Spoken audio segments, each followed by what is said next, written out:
Out of the street corners they scream. You knew it was coming. You've been waiting for this for months. Rumour hardened into fear and now they scream at you. The sirens, their hysterical wail tearing through the white noise of the city. And you run. You run to pick up those things that can never be replaced. A picture of them in the days when they still loved you. Your mother's wedding ring. And then you turn to your shelf of games. You only have room for 5. 5 games for Doomsday. 5 Games for Doomsday is a show in which board game personalities are thrust into a cabin in the woods to outrun an oncoming disaster, but can only take 5 of their games with them. But which will they choose? My guest this week is a pioneer of American design. He's partly responsible for the tabletop obsession with the works of H.P. Lovecraft due to his groundbreaking design Arkham Horror in the 80s. On top of that, he's designed Run, Fight or Die, Defenders of the Realm and many others. Not only that, he also designed the uniform for the Chicago White Sox. My guest this week is Richard Launius. Richard, welcome to the cabin. Thank you. Glad to be here. So my first question is how difficult was it for you to pick the games to take to the cabin? It was actually fairly difficult. I mean, at least to get down to the top 5. There's a lot of games that I like and that I enjoy. So I had to think in terms of what would I play over and over and over again? What do I not get tired of? And so that's ultimately how I made the decision. So in the notes you sent me, you said that you designed the jersey for the Chicago White Sox that they wore for 4 years. What is the story behind that? Actually, the uniform. My father-in-law is from Chicago. I mean, he passed away a couple years ago at 95, I think. But he was a lifelong Cub fan. And this was the White Sox, and they had a contest where they wanted people to design a uniform. So he brought that to me out of the newspaper, and he said, you know what? Do it in red, white, and blue. They'll love it. So I drew up a uniform. I sent it in to him. I didn't think anything of it after that. I figured, it's not going anywhere. I finally get contacted by one of the newspapers in the middle of the summer, and they say, you realize you're one of the finalists for the uniform design. And I was like, no, I didn't know, but I'm glad to hear it. And they said, not only are you the finalist, right now you're way in the lead. So the White Sox called me. They took my whole family down to a game. They brought us in, and we got to see them. For 21 home games, they voted on the best uniform. And mine won. So they wore it for 5 years, and now they wear it. That was back in the 80s.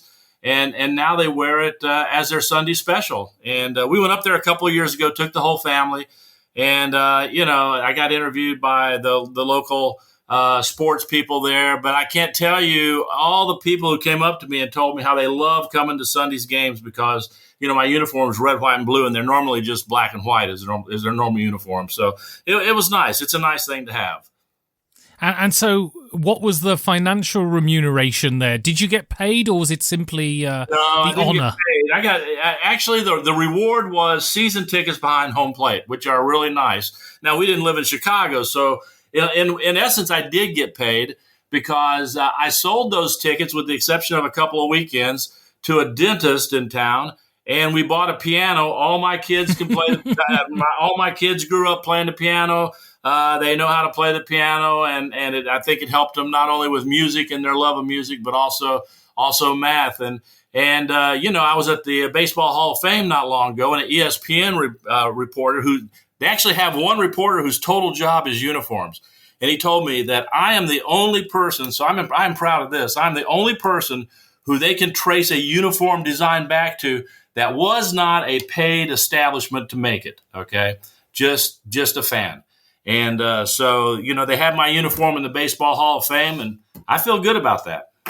And so are you a White Sox fan to this day?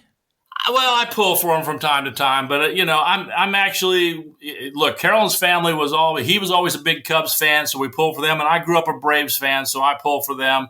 But I'll pull for the Cubs. In fact, one of the rewards also was I got to go to the 1981 World Series, which was a strike season. But that series was the New York Yankees versus Los Angeles Dodgers. And I got to fly back and forth on the commissioner's plane.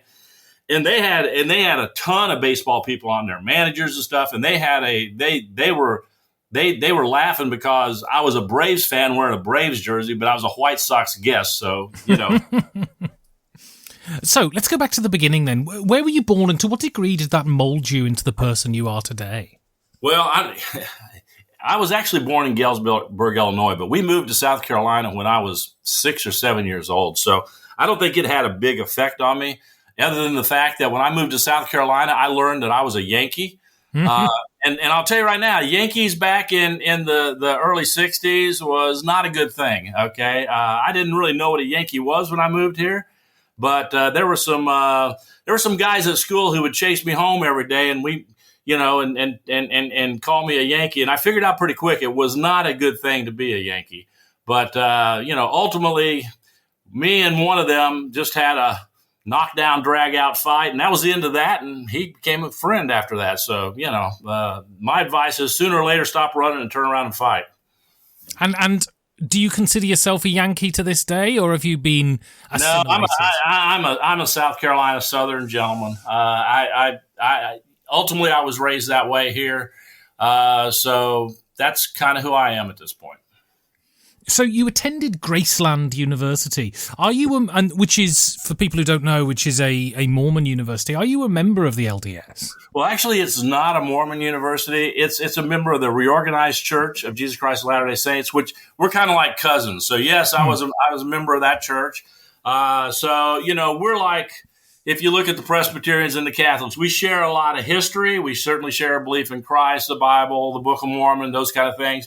But we split over doctrine differences at some point. And, over my years of religion, I can tell you, if you get 5 people together in a room, sooner or later they're going to argue about doctrine division. That's going to happen. So I have a lot of friends who are Mormon. I attend the Mormon church on occasion. And, but we just share early history. And so you studied fine arts there. What did you want to do with a fine arts degree? Well, I'll be honest with you. I wanted to take a class I wanted to get an education in something that I was pretty good at, so I wouldn't have to work that hard. I enjoyed my college years. And I know that may sound bad, but I didn't really even want to go to college. My parents pretty much said, you got to go to college at least 1 year. And I went 1 year and I met my wife, and so I kept going back. My thought was, you know what? I'm going to be a great artist for Marvel or something like that. Well, I'm a good illustrator, a decent painter, not bad sculptor. But in the end, I don't have the skills to be a Marvel artist. So I came out and I got a job actually in the Yellow Pages. Man, I started out as a Yellow Page artist. We actually drew the ads and hand lettered them back then. After I graduated, I became a manager, and I moved up through the managerial ranks of managing art departments and entire publishing organizations. Ultimately, I took publishing and IT, which I know sounds odd considering I'm not a fan of IT. And ultimately, AT&T, which had bought our company, moved me to Atlanta, Georgia, where I was responsible for, 16 states of systems for the Yellow Pages organization. So up to the point that I retired. So I spent 33 years with them going through the different managerial ranks in a lot of different locations. And so when did games enter your life? I always liked games. Okay. I liked them when we were kids. I used to design some even as a teenager. When I was in college, I actually got to craft as a senior. Actually, it wasn't a senior. It was a winter course. I got to craft my own class and get a professor to back it. And it was game design. And I designed a couple of games. And I just always enjoyed designing games. So I just did it for the fun, to be honest with you. Even when I got into it and designed Arkham Horror, I was just really doing it for myself. And so you designed Arkham Horror because you didn't have time enough to play the role-playing game Call of Cthulhu. What drew you to Call of Cthulhu? Well, actually, we were living in Bristol, Tennessee at the time, and I was a manager of a publishing organization there. And there was one game store. I had to travel about 20 miles to get to it. And I would buy different kinds of games that come in. Now, back then, there wasn't a lot of games that came out. You got, 10, 12 games a year, board games, different kinds, unless they were war games. There'd be more war games. And role-playing had become popular with Dungeons and Dragons coming out. But there hadn't been others. But the store owner told me when I came in, he said, I think you're going to really like this. And he showed me Call of Cthulhu. And I'm like, let me look at it. And I started reading, and I loved it. It just really appealed to me, the whole storyline. And I hadn't read Lovecraft, so we played. The main reason I designed Arkham Horror wasn't I didn't have the time. That was part of it, but I didn't have anybody to play it with. I was transferred from Bristol, Tennessee up to Rochester, New York. My wife was a nurse who worked the emergency room night shift. I worked the day shift. So after I put the kids to bed at night, I didn't have anything to do and there wasn't anybody to play anything with. So I said, you know what? I'm going to make a board game out of this Call of Cthulhu and the Lovecraft stuff that I've been reading, because I now read all the Lovecraft stuff. And I'm going to make a board game I can play by myself, or I can play with other people, because I had a couple of guys who would come over on the weekend, and we started playing it and revising it. And when I originally designed it, there really was no end to it. You played it as long as you wanted to, and you scored points on the monsters that you killed and the gates that you shut and so on and so forth. And you just said, hey, I had a great time killing stuff. And finally, the other guys were saying, you ought to send this off to Chaosium. And I'm like, I don't know. If I send it off, because back then, when you made a game, you made it by hand. Everything was typed on a typewriter, okay? Everything was hand-drawn. Everything was hand-painted as far as the board and all that kind of stuff. So I knew if I sent it, I'll never see it again. But I finally did send it to them. And, once I sent it off, Greg Stafford was the president there, and I didn't hear anything for forever. And I just figured it was gone. And finally, I get a phone call. This has been about 2.5 months. I get a phone call from Greg, and he says, Richard, we want to publish Arkham Horror. And I said to him, boy, that is great. I didn't know anything about it. He said, yeah, we got to. He said, I can't get the play testers to play anything else. All they do is come in every day and want to play Arkham Horror again. So they put some people developing it, and they actually came up with the Doom track and an ending to the game. But that was very exciting when they actually put it together and published it, and we presented it. I think the first time that it was actually displayed was at Origins when it was in Baltimore there, 1985 or 86, before it even come out yet. So your first game then is a version of Arkham Horror, but not that one. It's the second edition. So do you think this is the best iteration of the game? No. And now, once again, I've worked on all of them, but it's my favorite, okay? You asked me which one I would take. My favorite is Arkham 2nd Edition, okay? Eldritch Horror is truly the 3rd edition. And Corey Kinesic and I worked on that together, as well as some other people. And I think it has all of the great stuff that we ever intended to have in the game. Now, I just personally prefer the quaintness of being in a town and moving around from location to location. But if you love a globe-trotting adventure, it brings everything in the Lovecraft world to light and does it in the best way possible, in my opinion. Now, there'd be some people who would argue that the card game is the best. I think the card game is the best if you're a card game player. If you're the guy who likes to build decks and figure out which is the best deck and all that kind of stuff. The story play in the Arkham card game is excellent at this point, but or actually superior, not just excellent. But you got to like building those decks and creating those characters that way. And that's something that moderately appeals to a lot of the players that play Arkham Horror. But it's much easier, and they can get into the experience of the game much better by just playing the board game. And this is a good time for me to talk about, just briefly, my thoughts on Arkham Horror. It wasn't just a matter of taking Lovecraft World and converting it into a board game.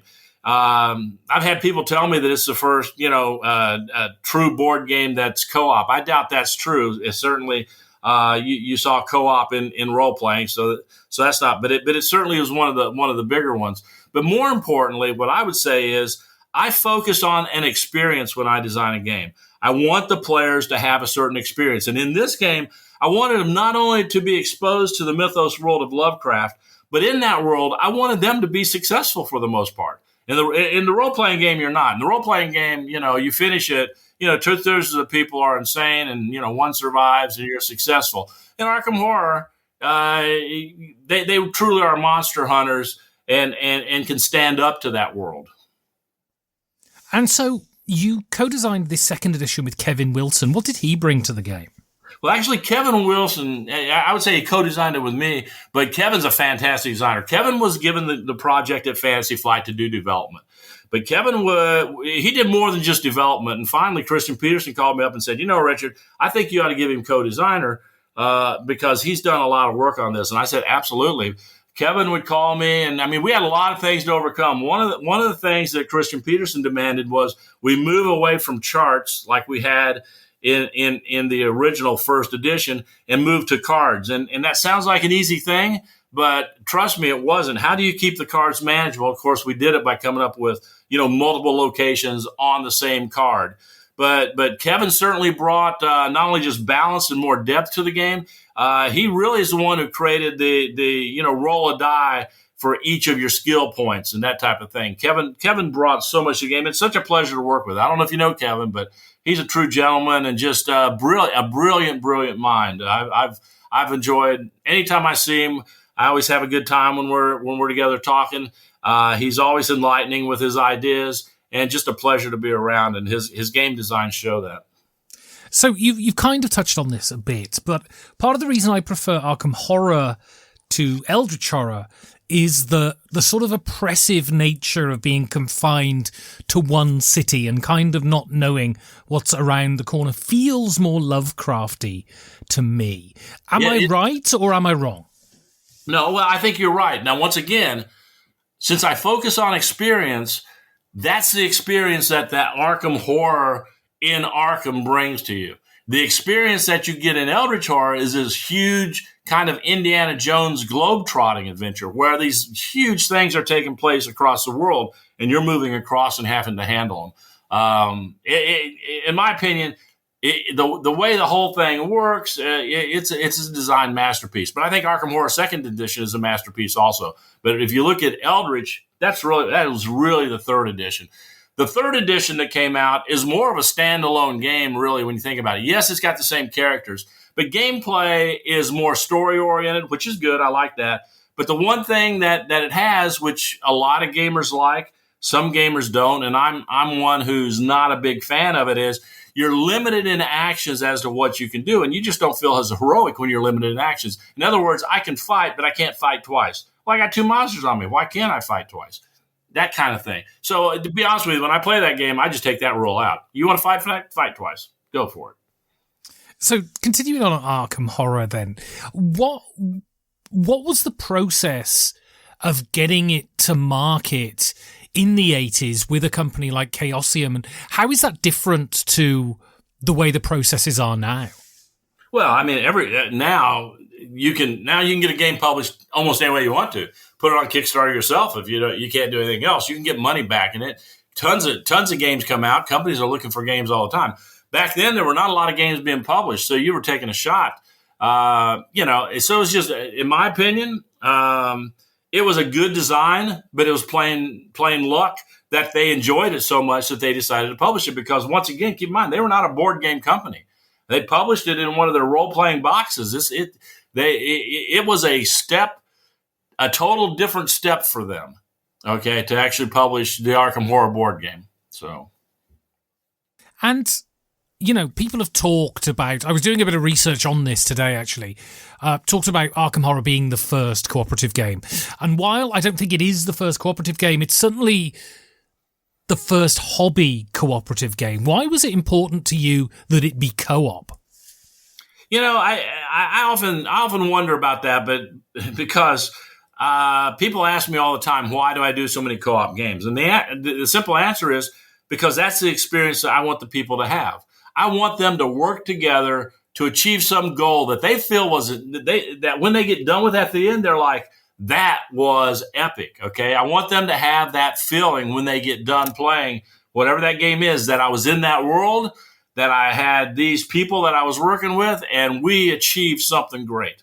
And so Arkham Horror remains, I think, especially on the sort of American end of game design, one of the pillars of hobby gaming. How gratifying is that to you? Oh, it's something I'm obviously very proud of. I don't spend a lot of time thinking about it.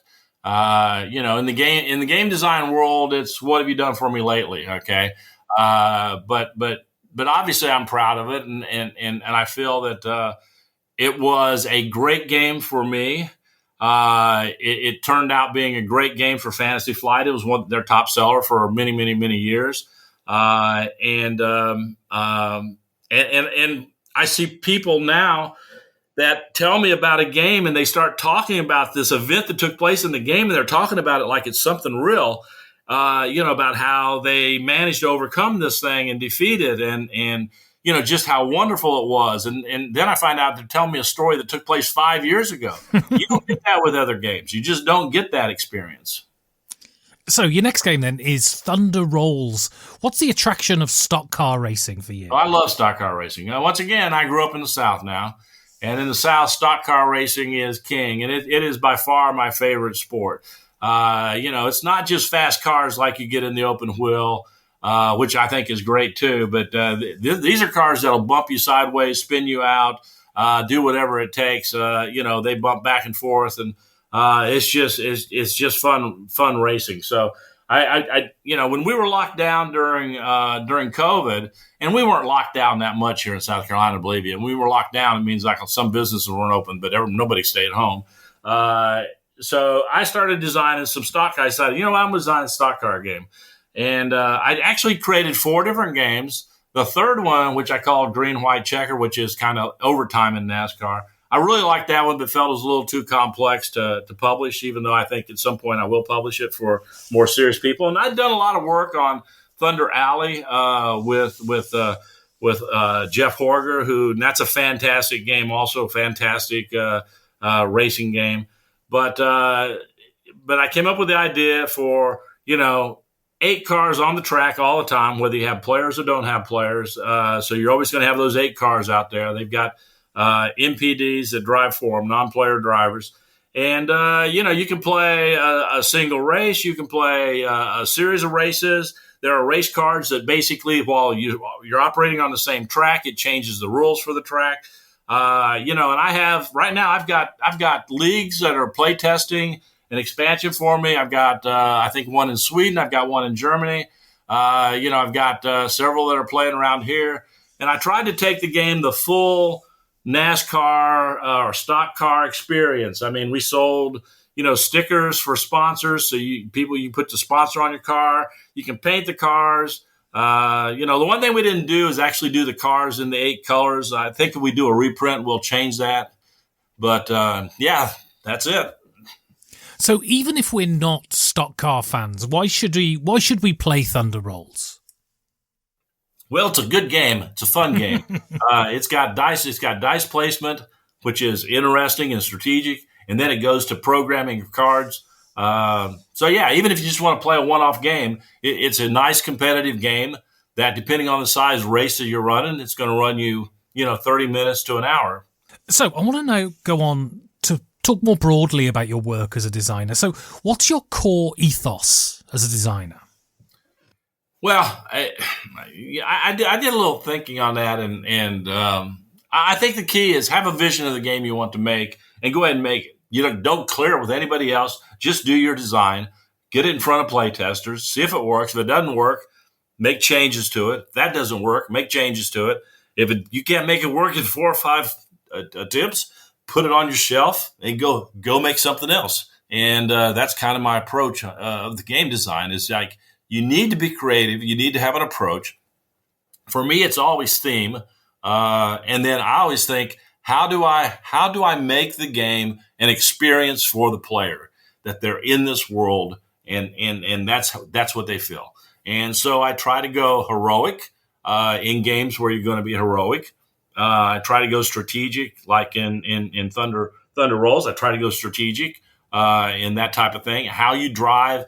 I always tell people the cards you get is the car you got. What you do with those cards is how you drive. Okay, so strategically, I kind of look at games that way. But that's my approach. Create an experience, and in the end, if I see that experience with the play testers, then I show it to companies. And so, as you've mentioned, you've designed a lot of co-op games. What are the challenges of designing co-ops? Well, I think designing a co-op can be actually harder than designing a competitive game. In a competitive game, if the rules are the same for everybody, then the game works or it doesn't work right off the bat. And you can tweak whatever you need to get to where you need to. So, somebody's going to win the game. So did they win the game because there's some rules broken, or did they win the game because they were more strategic? In a co-op game, you have to find the balance of player versus the artificial intelligence, and you've got to create that balance, in my opinion, so that players can at times make it tougher, make it easier, so it fits their play group, and that's a challenge. And then you need to make it elegant. The more elegant you make it, I think the better the co-op experience usually is. And so, you've also designed, quite a lot of games within the Lovecraft world. Do you think the world of horror and the sort of challenges it presents are perfect for a co-op scenario? Well, I think they're excellent. I don't know if I say there are a lot of them that are. I mean, fantasy is, futuristic is. I've got a futuristic game, LA1 with Trick or Treat Games that where it's kind of a cross between Dark City and Blade Runner, and so I think you can pick any world. You just have to make sure that when the players play in that world, that they feel they're playing in that world. I think that's the key. But it's horror. I love horror, and whether you're doing Gothic or Lovecraftian mythos. I mean, the thing about the mythos is it's so vast. Take any part of it that you want, okay? And so what I did is I took it and I boiled it down to where, you have a character go insane or whatever, but everybody's not going insane. I took it to where the hunters themselves can be heroic in this world. And I think that's the key to any game you're going to make. Always make it more heroic, not less heroic. And so what do you want people to come away with from a Richard Launius game? That they had an experience, that it was the experience that's memorable to them. It may not be the game they want to play every week. It may not even be their type of game in terms that they may like more competitive games or something else. They may like Euro games, okay? But when they play one of my games, I want them to have a good experience and feel like that game, that world, that was what they experienced. So your next game then is Maximum Apocalypse. Why are you taking this one to the cabin? Yeah, I love that game. Especially the legendary version that has the miniatures and all the stuff that goes with it. I love character decks that are well thought out. I mean, I like to play. There's the veteran and his dog. I love to play the veteran and his dog. Maybe I'm an old guy, okay? So the veteran and his dog. I just, if dog dies, a bunch of his cards in there are, you killed my dog, and now he's like angry. He's much more deadly once his dog dies. It's just every character is well thought out. Whether it's the gunslinger marksman to the hunter to the fireman, okay? They all feel like they're characters in this world, and you can pick any apocalyptic world that you want. You can pick robots, you can pick aliens, you can pick zombies, you can pick mythos characters, you can pick Gothic, and they have scenario cards that set them up. And yeah, I mean, obviously you're flipping over tiles and randomly encountering things, which I'm fine with that. But it's challenging, and it's fun to play, and it's fun to interact with people in it. So I really enjoy that. I love character decks. I just think if they're well thought out and you actually feel the character in that deck, it's a great way to play the game. And so how difficult is it to balance a game with lots of different decks, or is balance not an issue? Well, you want to balance them to some degree, but to me, balance is not an issue, okay? It depends on what you call balance. I don't want the priest to be as good a fighter as the gunslinger, okay? Because he's a priest.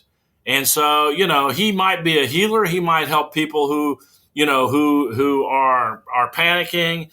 He has a lot of abilities. His faith alone helps endure him. But the gunslinger is just going to start shooting things, okay? So I think the characters have to be themselves. And when you play a character, you have to want to be that character and then play that character. I always tell people, whether you're playing Arkham Horror, whether you're playing Defenders of the Realm or any of the co-op games I make, whatever character you choose, play them to their strength, okay? Because they're not all equal, all right? And so play them to their strength. And so how good is the story this game tells? Well, I think it's great if you have a good imagination, okay? I mean, you primarily get the story of the characters out of their decks. You get some story in the setup of the scenario. Beyond that, it's all your own imagination. Now, for me, I got a big imagination, so it works for me, and the people who play it with me enjoy it. But yeah, it doesn't spell everything out. It's not going to be story driven where you're drawing story cards and like in Arkham Horror where you're drawing encounter cards and reading from stories and all that kind of stuff.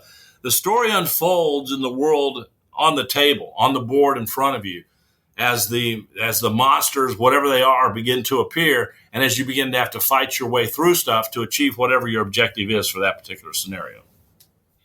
So I want to talk, as you're the experts here, more broadly about H.P. Lovecraft. What was your introduction to H.P. Lovecraft? It actually was Call of Cthulhu role-playing game. I'd never really paid any attention to H.P. Lovecraft before that. But I loved the game. So I began reading his stories. Some of his stories I really, really liked. Some of his stories I didn't care for all that much. But obviously there was a broad mythos that he was creating there, and I was very intrigued by that. And also, I mean, reading Lovecraft, this may sound weird, is somewhat like reading Tolkien. You know, they have a huge vocabulary and way to structure their sentences that I absolutely respect. And but more importantly, the imagination is incredible, and what they create and how they create it was incredible. So yeah, I was impressed with it, and glad I read the books. And so, one thing when you read Lovecraft is it's very clear that he has a very nihilistic view of humanity's role in the universe. That essentially the universe is completely indifferent to us. What is your rebuttal to Lovecraft? Well, I think it's evident in my games. My characters have hope. My characters win. A lot of times they win.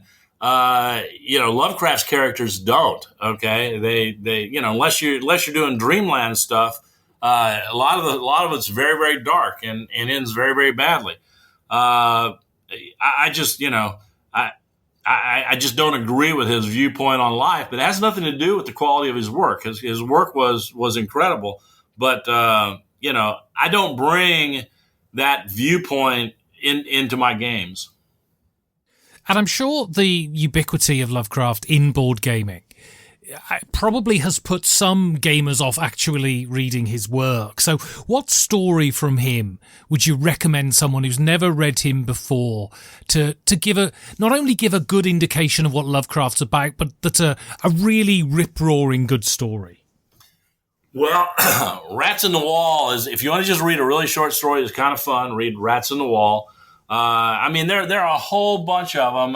Search for Unknown Kadath is one of my favorite because it's a Dreamlands type story, and I enjoy that. But the classic that everybody has to read if you really want to understand Lovecraft, I think, is Call of Cthulhu. And one of my favorites also is The Mound, where there's this headless Indian ghost that protects this mound from people going into it. And then if you enter it, you wind through all these caverns and discover a whole world down there.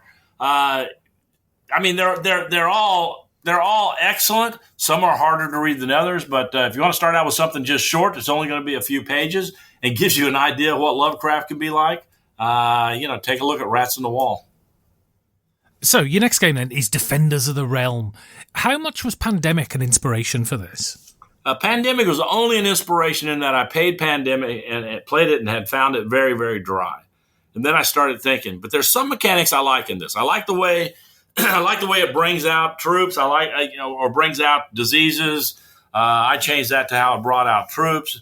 I liked that particular piece of the game, and that's what I took and put into Defenders of the Realm. Outside of that, Defenders of the Realm is pretty much a totally different game. You're doing quests. You have characters. You're rolling dice in combat. You have monsters. You have generals that are moving toward a city. You've got to defeat them before they get in there. So when you boil it all down, yeah, it shares that one piece of design DNA.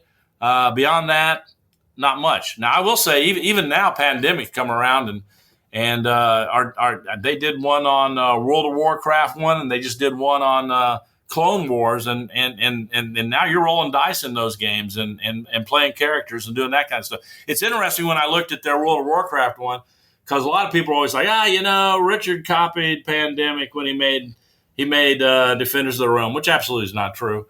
But now I'm looking at their World of Warcraft game, and geez, their Elfin Archer does the exact same thing my Elfin Archer did. But you borrow mechanics as a designer. Nobody owns a mechanic, so you take mechanics and you build a game, and you build a different game. Okay, and Defenders of the Realm is a different game than Pandemic, and the people who like Pandemic a lot of times do not like Defenders of the Realm because Pandemic is it's a strategy card management. You have one decision probably each turn that's the best decision, and the people who like figuring that out, unfortunately, if you play games with those people, they tell you what to do on your turn. Defenders of the Realm is not like that. The world is open. Things are changing all over the board. You can do a number of different things on your turn, and it's very difficult to control things. In fact, when we first rolled it out, and I was at Origins, and there were some guys playing it, and they were big board game guys there in I think Cabs or whatever, but they played for a while and they left, and we asked them. We asked one of the guys, said, "Why are you guys leaving? Do you not like the game at all?" They said, "Well, we can figure out what to do in Pandemic, but we can't figure out what's the best move here." So, and I actually viewed that as a positive. Okay, so that's kind of where I am. But yeah, it's Defenders of the Realm is a great experience. I have some very loyal fans on Defenders of the Realm.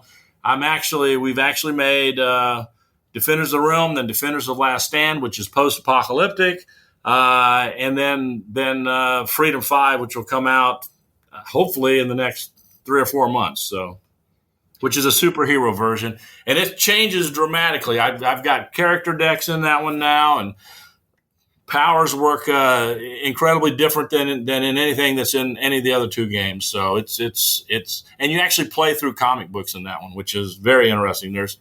I think there's like 18 comics. We just kept adding them. So it's a huge number of games. Yeah. So expanding on Freedom 5, then how did the project come about? And what will be familiar for Defenders of the Realms fans, and what are the big changes? Well, okay. Let me start out with the project came about because I decided I wanted to do a superhero version. I felt like I could create a world that would be interesting, and I felt like some of the basic stuff out of the Defenders mechanics would fit into that particular world where you've got villains, basically trying to carry out some nefarious plan in town. And I was discussing it with the Sadler brothers. They used to work at Fantasy Flight, and I've been friends of theirs for years. And they're like, "Oh, we'd love to work on a project like that." So we kind of teamed up together on it, and we created. Originally, we created all our own characters, and they came to in. I don't know if you played Defenders of the Realm, but Defenders of the Realm, whatever color the monsters are or the enemy is the die is what you roll. The number is how you roll dice. But in the superhero one, each color is a power. So you have strengths and weaknesses against certain colors in the game. So it changes dramatically as far as that's concerned. Also changes from the fact that you've got to manage your private life as a superhero as well as your superhero life. You change back and forth each turn. You play through actually different comic books with different villains, with different goals, with henchmen. You cannot lose to henchmen in the game. There's just a lot of different things. And as we started putting it together, one of the ideas was, because one of the things I love is Sentinels of the Multiverse.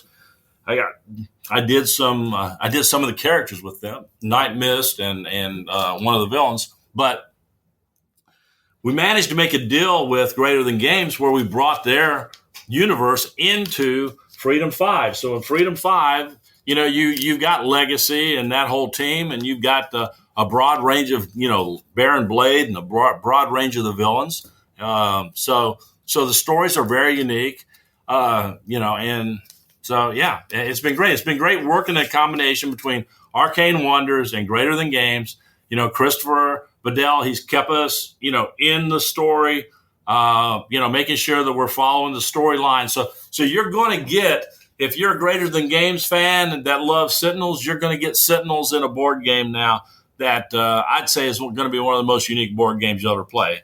And, the game has beautiful miniatures, did a fantastic Kickstarter, over $1 million. And, So looking forward to it coming out. So I want to talk now about the future. So apart from Freedom 5, what else do you have coming out in the future? Well, LA1, I already mentioned that. That's not post-apocalyptic. It's kind of the Dark City, Blade Runner type of game. So that'll probably go on Kickstarter the next 2 or 3 months, I think. Trick or Treat is kind of new to the gaming industry. They've got a couple of games out now, but they were very interesting. We had it with a different company before, but that company during the pandemic went under because they were owned by theaters, by a theater conglomerate. So we took it somewhere else, but that one I think is very positive. I'm in the process of with a new company on Defenders of the Realm 2nd Edition, which is going to be totally different and really share nothing with Pandemic. Not even the old Pandemic mechanics will be in it. So that's something that I'm working on. I'm working on an expansion right now to Thunder Rolls, which provides a lot more gameplay to the existing one. I have a X-Men game that I'm not sure will ever get published with a company. They've been stalled so many times, but it's been about 3.5, 4 years. So we'll see if that ever comes out or not. So those are projects that are in the works. So I was speaking to Chris Kirkman, and we were talking about you, and he was saying, he told you one I got in the works too. I forgot to mention that one. So yeah, Fate of the Elder Gods. So we're working on a new edition of Fate of the Elder Gods that will have an expansion to it. So I don't know if he mentioned that one, but yeah, that one is still early planning stages. Although Chris spent time at my house about a month and a half ago, and we totally he freaked out when I took one of the games off my shelf and started cutting up the board. He's like, yeah, we don't have any. I'm like, you got to break some eggs if we're going to make a new game. So. And so what he said to me is that you're not massively enamored of sort of crunchy Euro games. I mean, what do American style games do that Euros don't? They spark my imagination, and they create a world of unknown. I'm fine with losing. I'm fine with a swinging game. Lose big, win big, have it tight, whatever, as long as it's exciting in the process. I just don't get, okay, I'll play them. I like some of them. I just don't get that thrilled about, okay, I'm going to trade these 2 cards for that yellow cube. Now I've got a yellow cube. If I get a green cube, then I'm going to get this. It just doesn't do much for me. And so when you think about you as a designer and the games you've published, what do you think you bring to the world of games? I think there's an audience for my games, okay? I think there are people who want to sit down and play a game that's not overly complex. I don't think I make overly complex games. And they want to have an experience that runs, in my opinion, I am unapologetic about the time a game runs. When I sit down, I'm not looking to play 5 games in an evening. I would like to play one game that runs like 2 hours, okay, or 2.5 hours. I'm good with that. And I think there's a big audience for that. I think there always has been. But you've got to give them the ability that they feel heroic. They can do whatever they want to in this world. They are a part of this world. And I feel like too often the Euro mechanics kind of muddy that up. And, so I try to go with old mechanics. In fact, I've got a design I've taken my original Arkham Horror and I blended a few stuff in from the 2nd edition. And it's the one I run at all cons. I call it Arkham Horror Classic. So I had an artist in Brazil paint me up a whole new, beautiful rendition of Arkham at night. And we play it on that. It is hugely popular when I go to conventions, and it uses old school mechanics. You roll the dice to move. Okay. I tell them, look, we're going back to 1987. Buckle on. We're going to go back and we're going to play it with it as it was back then. We're just bringing some stuff in from the 2nd edition to expand it some. And, at one point, Fantasy Flight showed some interest that they'd like to publish that. But there's so many changes been at Fantasy Flight, I think it kind of fell out of the picture. So your last game then is Hour of Need. So what is Hour of Need? Hour of Need is one of the, is in my opinion, is the Sadler brothers created a number of different games. Okay, Alter Quest, Brook City.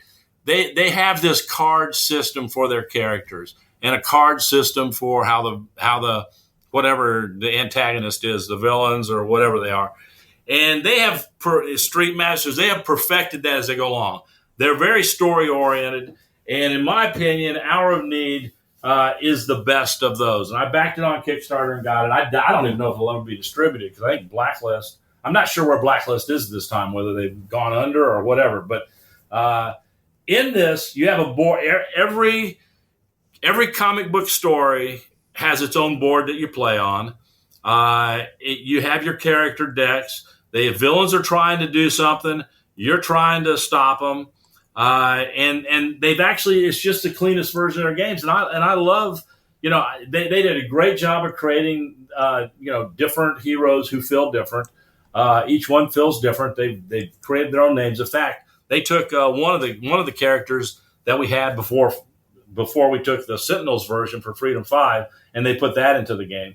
But they just did it. In my opinion, it's just my opinion. I think if you ask them, they'd tell you Street Masters is the best in that line. But I actually think that Hour of Need is the best. So basically, Hour of Need is about, you can play 1 to 4 heroes. You have, depending on how many expansions you bought, and I just bought the whole thing, you can have like up to 10 or so different adventures you can go on, and they're unique. And so, when I look at popular culture, I see 10 Marvel movies a year. I see 4 TV series a year. Have we had enough superheroes at this point? I think the answer is no. but I'm going to clarify that. Not if it's new and creative. Okay. If it's not, then yes. I think it's a lot like saying, have we had enough Star Wars? For me, I had enough Star Wars, after the first 3. But my son would say no. He watches all of it. Okay. My son-in-law would say no. He watches all of it. My grandkids would say no. They like the Clone Wars and all that kind of stuff. But for me, after the first 3, I was pretty much done with it. So I think it's a matter of the person. Okay. I have some friends. They don't care for superheroes at all. So they're not going to play any superhero game with me. I have some others who like superheroes. But I think one of the differences in Hour of Need is because it's not Marvel, because it's not DC, it feels different. Okay. Yeah, sure. The Speedster's a lot like Flash, but not just like Flash. So one more question then. So you're heading out towards the cabin and you go around a corner and the back door of the car flies open. 4 of the games fly down a ravine into a river and are swept away to posterity. Which game do you hope is sitting on the back seat of the car? Arkham 2nd Edition. Yeah, to me, it provides the most gameplay of all of them. I can choose a different ancient one every time. Choose different characters. Has just a vast amount of replayability.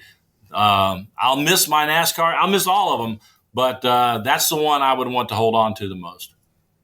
Fantastic. So if people want to get hold of you, if they want to see when your games are coming out and all of that, how can they go about doing that?